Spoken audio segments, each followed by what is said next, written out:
Alright everybody, welcome back, time to battle. Let's hop into ranked. As you can see, currently rank 3. Was 2 earlier, then lost again, so bouncing back and forth between like 2 and 4 currently. Not quite managed to get to 1, but maybe I'll try it in the next couple days and try to cement it, to hold it or something, if I can. We'll see, but I'm basically fine with just like another top 5 finish after 2 seasons ago, finished 3rd. Alright, so that's a pretty good hand, going to keep that. Has all the colors, has a turn 2 play, has a decent amount of power. It's pretty good. Gonna go and get Shadow, in case we draw Quarry. We also have the double green already for our Throne Warden, so we are basically all set. I'm gonna drop the Shadow Sigil for now, so that we can hold on to the Justice Sigil if we draw a Quarry and hit like another seed in the Quarry or something. It's like a minor thing, but like sequencing like that matters. Like, for example, if I draw like a Quarry now and then Quarry and see like, I don't know, Seed of Glory and a Fire or Justice Sigil, I want to take the seed, and then it's better to still have the Justice Sigil in hand, because then I don't have to play the Sigil first to Quarry and can drop the seed undepleted to have Torch open, for example. So pay attention to what power you play on what turn and in what order. It matters. It might not matter like 98 out of 100 times in some cases, but it's enough if it matters once and it puts you in a worse spot that might lose you the game in the end. And that's actually the Quarry off the top that I talked of. And I even hit 2 power, but I didn't hit a seed, so it hardly matters. But here once again, Justice Sigil over Fire, because we have double Justice, but our first double Fire is a 6-drop. Alternatively, you can like delay, if you have undepleted second Justice, hold back on your Justice until turn 5, so the opponent gives you a lower, like a slightly lower estimate on having being able to actually harsh rule, and if they are like in a judgment call position where they are not entirely certain whether it's right to play into or around harsh rule, they might lean more towards playing into it when you actually have it. So if you have harsh rule in hand, there's an argument to be made to never play the second Justice if you have an undepleted Justice and don't need it before harsh rule, to make it less likely to be able to play harsh rule, because then the opponent can't say for sure that you're gonna be able to, and might play slightly differently. And since it's free for us to do so, might as well give the opponent less information. Any information that you can conceal from your opponent at no cost is worth concealing. Alright, that's annoying, because it basically denies us our Throne Warden on curve, because we can't play it into this, and gonna torch now, because otherwise he might play his Warden and then I can't torch the weapon anymore. See that a lot of the time when my opponents like delay their torch until my turn, and then I just drop a Throne Warden and they look really, really stupid. And there's the Throne Warden that I had talked about, so that's what I meant. Alright, so yeah, our best play is our Throne Warden.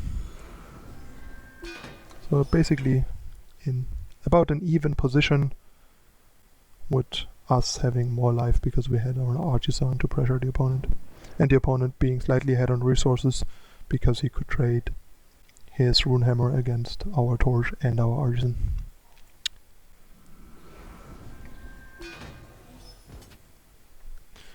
I see an incoming big weapon next turn most likely, which is pretty nasty actually, given that we have stash. Take it. Problems, we don't have a weapon yet, so I don't want to stash on 2 units. But it's fine to get it in there.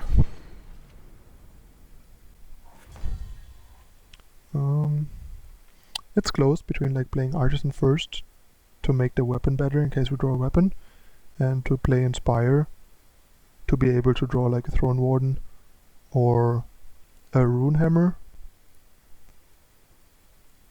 But I think I'm leaning slightly more towards Artisan, since there's stuff like Daisho that I can't play anyway that I definitely want to buff from Artisan on.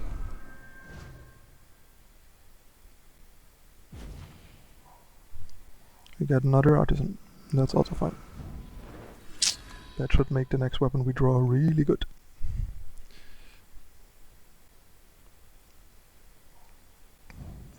That's unfortunate, but fine. Let's see what he drew it for. If he runs it, it's probably gonna be a Daisho, which is gonna be really nasty. Oh, he has depleted power, that's great.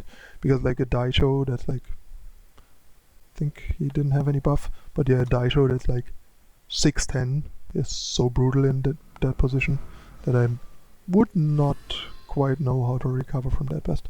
So this is interesting. Like,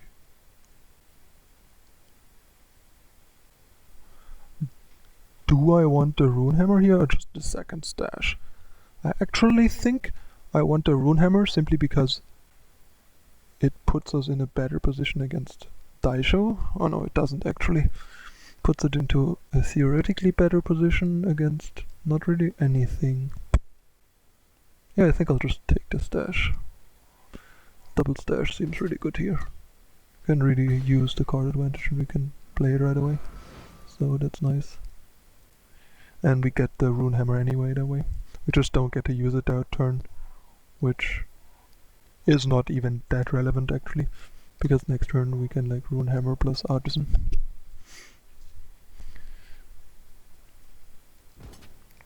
I assume today's video is gonna be a bit longer given how long these Armory games occasionally take. Hope you guys still stick around. He has his own stash, so what he's gonna get. Why would he stash there?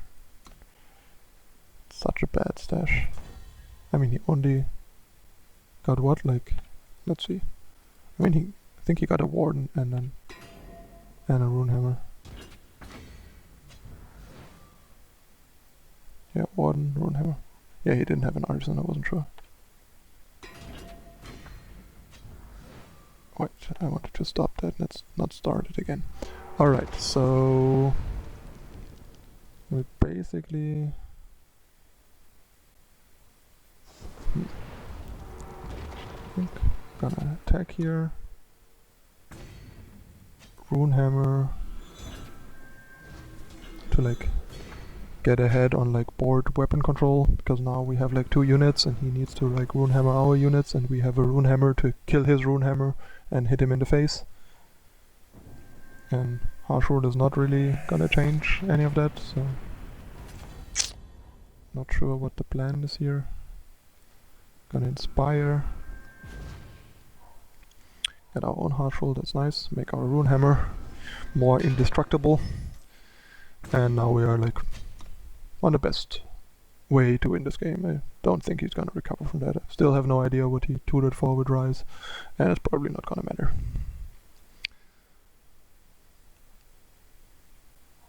Yeah, that Warden is not doing a whole lot for you, sir. That ship has definitely sailed.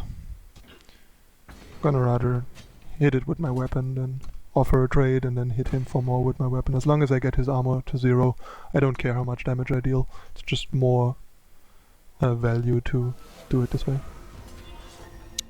I guess the upside is he gets rid of that, but since we have Rune Hammer, it's fine.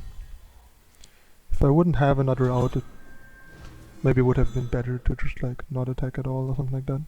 Because it was likely that at this point that he probably rised for Nicaria. But yeah, we are in a great position and he is in a pretty bad position and probably not gonna dig out of that. Plus we have another stash to just get back to absurdly big Rune Hammers and a Warden. And yeah, gonna just harsh roll that guy to get rid of that. And it's like, even if Harshul does that, it's already really good, simply because it like gains you so much momentum with the weapons. That's why Harshul is so good, even against decks with not that many units. It's just overall a great card, clearing the path for the weapons, turning it into like a better obliterate, basically, in a lot of situations.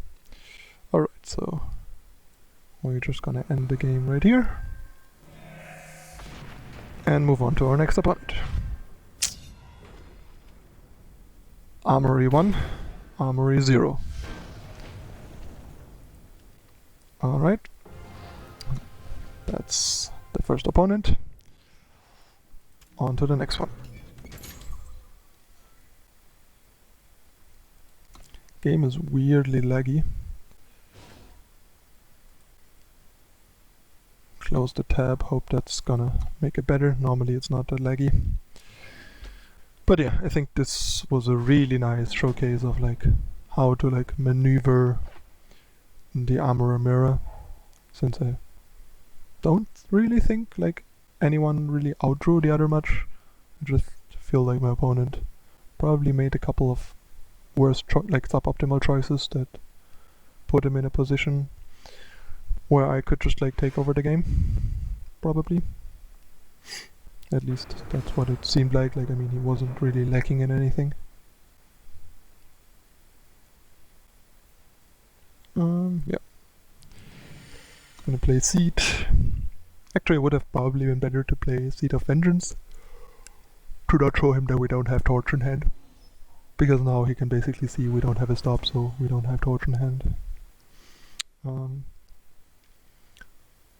While it is nice to torch initiate generally, I think the critical ramp is the 1 into Titan, which is not gonna happen next turn, and it's also like very power inefficient. And if we just play a 2 now, we can next turn play like a 2 and a torch, which is pretty great. So I think I'll just lead with Artisan here, which I like a bit better over Quarry, to just make sure that we don't draw a weapon that doesn't benefit from the trigger. You want to play it ASAP. And next turn we just can like Quarry and Torch.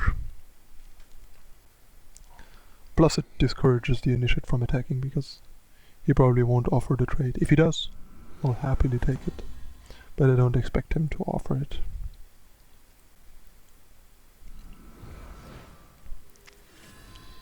Alright, so yeah, I think I like the Runehammer better. And given the fact that we killed this guy, makes it also a lot less likely that he can draw 2 cards from his Wisp next turn, unless he has a False Prince. And then we also get to Runehammer the Wisp before he actually gets to draw the 2 cards. And if he plays a False Prince here, I happily Runehammer the False Prince, which is also fine. Another Wisp. Interesting. Okay, here I think I'll just search for a Fire Influence, drop that, and then I think I'll attack first, see what he does.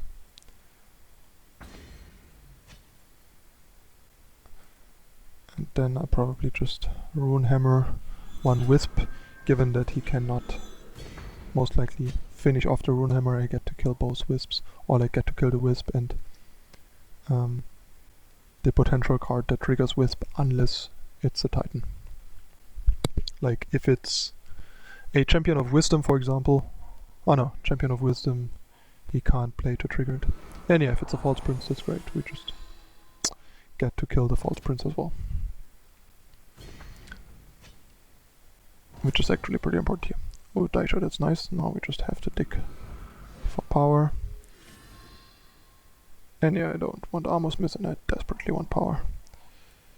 But yeah, as you can see, we run 32 power and we are once again still in a position where we are short on power and have to aggressively quarry for power and basically pray to draw an undepleted power off the top next turn to be able to play our 6 drop on time, which we're probably gonna be needing. So I really hope we draw like a non-depleted power off the top. And chances are not that good because it's like half the power in our deck. entry depleted at that point. Alright, that was one of the better draws in that position, I would say, because it allows us to trade with Titan and protect our armor.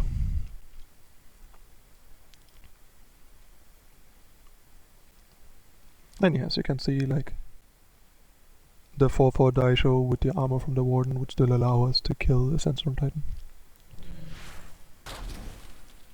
That's annoying. That also means it doesn't go to the Void for our stash, which is pretty bad actually. And I think I'm forced to like jump block here and hope we draw power off the top for Daisho, because otherwise we're gonna have some real trouble getting rid of the Titan without the extra armor on the Daisho.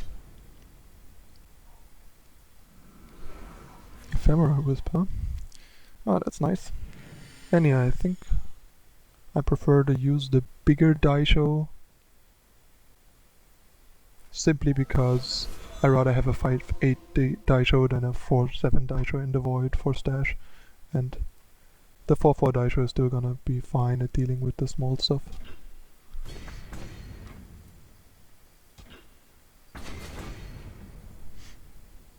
And yeah, it's not like Maul would have been better here, like Maul would have survived with like 1 armor left I think, and then would have just died to the friendly Wisp attack. Alright, so guess what we want to do here is favor into stash on probably actually Armor Smith to jump and preserve our armor. That sounds good. Makes our Daisho next turn a lot better. Yeah, I think that sounds good.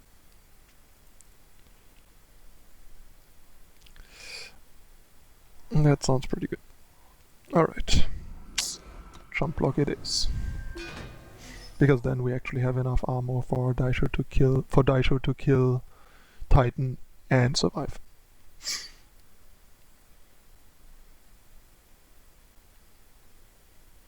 And then afterwards we can play Warden to like protect, make Daisho bigger again.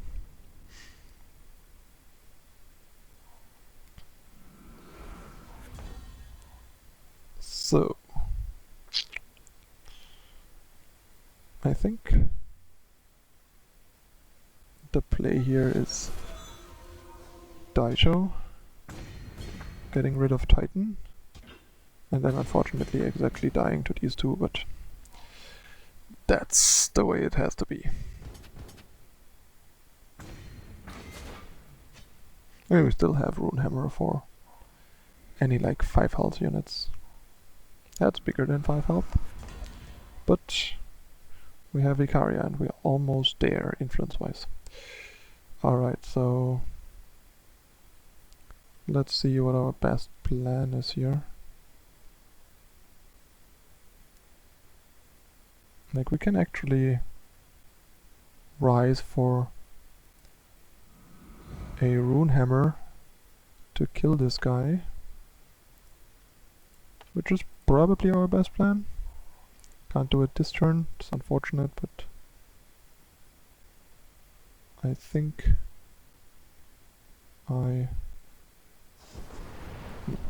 do I want to get rid of the Initiate? I think it's okay to get rid of the Initiate.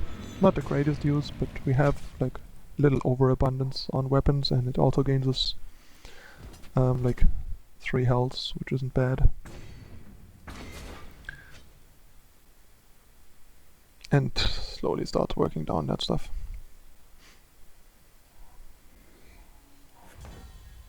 Ooh, that's sweet. Actually like that. Oh no, I actually don't like that better. I think since Vanquish can kill an even bigger copper conduit, which our Rune Hammer probably can't kill, so I'd rather hold on to Vanquish. Plus it's like a very tempo efficient way to deal with stuff like Surso.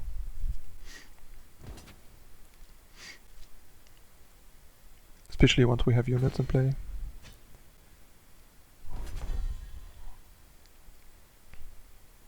Okay, so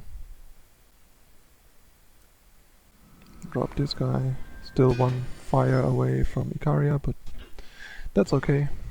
We will hopefully get there soon enough for Icaria to close out the game. And we have some weapons to do some work for us still. And yeah, the opponent is sort of in a position where he stops doing anything meaningful, basically.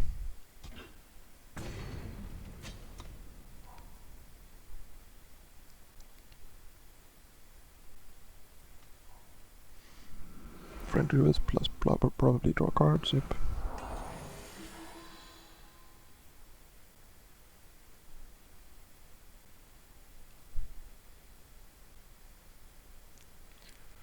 Unfortunately, Vanquish is kind of bad against False Prince in this matchup, in the sense that it only shrinks it rather than gets rid of it, which is kind of annoying if you want to hit face with the weapon, but what can you do? Gonna shrink it regardless. And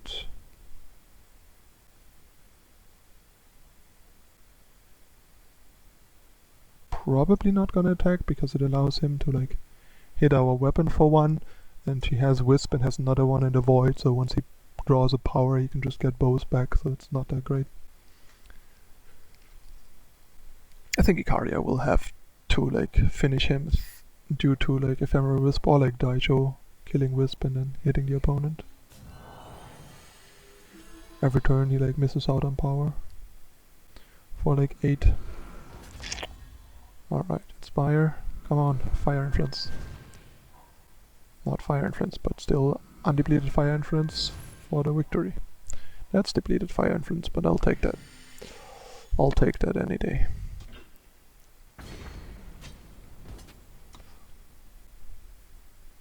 And yeah, we are at a point where I'm close to just jamming a Daisho and going face. I think I'm just actually gonna do that because screw that. Just wanna end this game. Like, it's pretty good at working through the wisps each turn, so our Warden can get through and Icaria, and we have Vanquish for like a fatty that he might play. So Daisho can keep attacking. Like Titan, for example. That's decent, but better on our Warden than on my Icaria. So I appreciate it.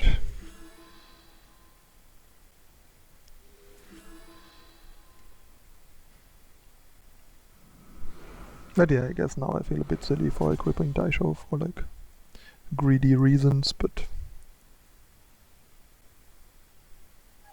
game kind of just froze weirdly with Icaria in the air. But that's cool. And yeah, this game is somewhat over. We have like ample answers and Icaria. But yeah, against some annoying grindy stuff like Dawnwalkers and Ephemeral Wisps and stuff like that, having Icaria to just like punch through it is a pretty nice way to like help finish the game. And yes, Stress is pretty unimpressive when we have Icaria. And I guess we just get in there and then we sort of just maul this guy because we can and because the guy is annoying.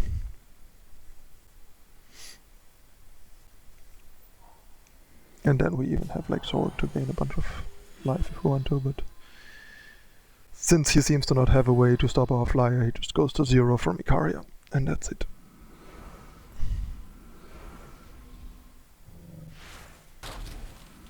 Alright, not impressed, 2-0. Armory doing work. Hopefully we can make it to rank 2 in this series, that would be super sweet. Alright, one more, and then we're gonna continue in the second half of the series with 3 more. These are some of the longest games I've recorded so far, but it's nice because there's a lot of like interesting decision spots to like explain stuff and show how to properly pilot the deck and maneuver with the deck against certain things. I think so. It should be worse that the video turns out longer than average these days.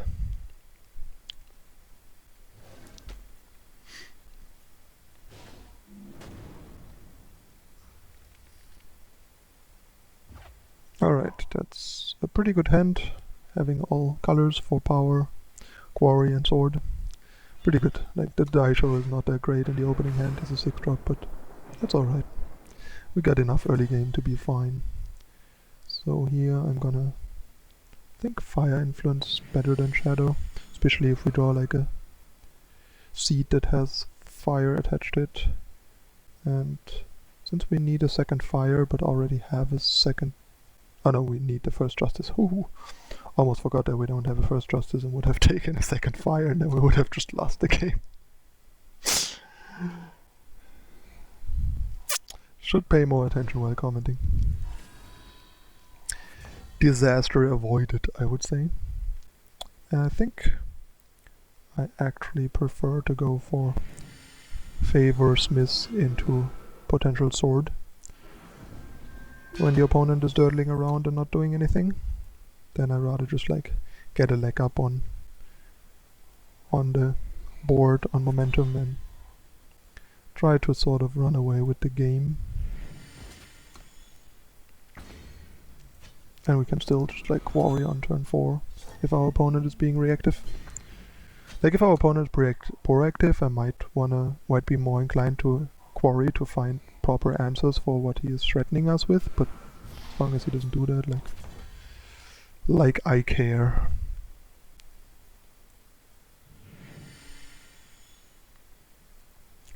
So I think what we want to do here is quarry, see what we find. So the interesting question is, do I like Inspire better here or Artisan?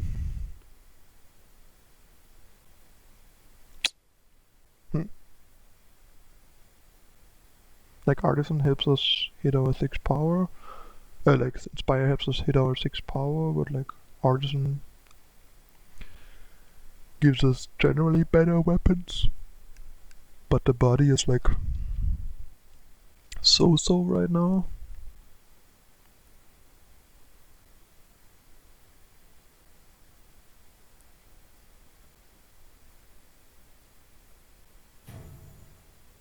I think I probably like Inspire a bit better.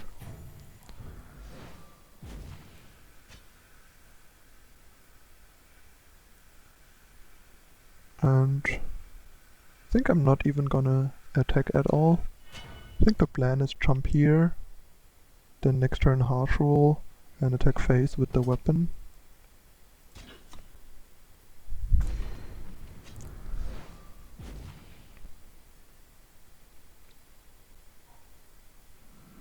Yeah, that's pretty nice, like the weapon even survives. So that's pretty cool. So yeah, let's do this.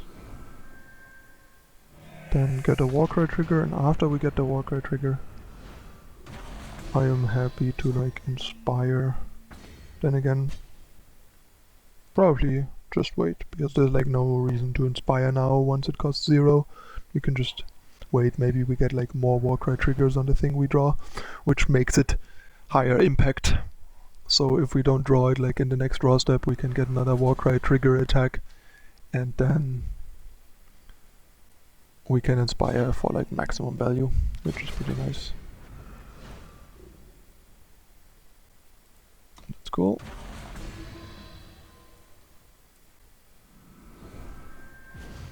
Inspire. That's what I meant, like this weapon is now a serious threat. And Throne Warden gets on board position and then either like drop Daisho or Sword of Icaria next turn for more punishment. But yeah, patience with the sword paid off on getting a pretty big sword. And yeah, we definitely want to drop sword here, bash up on this, beat up on this Titan, and now Inspire with the Warcry trigger. Harsh roll back up if we need it. I kinda doubt we will. So we just keep mauling away at our opponent. And yeah, since we have Daisho, I rather like kill whatever the opponent drops on us with the weapon and preserve our Warden and follow up with another weapon, then use Harsh roll to do that. I might even like Was about to say sword plus torch against the 7/7 Tyrant. But yeah, not sure why he didn't go for Tyrant. I'm definitely happy to like trade my weapon with this. And I think I'm actually gonna like end of turn torch. Since I don't really want to take 12 into the face to go to like 6. So I'd rather just torch it here. And manage to fortunately draw the fire to just go Daisho on him. And the opponent's like pretty low on resources. I mean, we are not that high on resources either, given for how high the health of our opponent is, but we are in a pretty solid spot. We just basically hope he doesn't drop a unit that punishes Daisho, because then I have to harsh roll or worse. So yeah, if he gets rid of Warden, that's not that big of a deal and makes the harsh roll in our hand actually better. And yeah, Maiden is like super unimpressive when we have a Daisho equipped.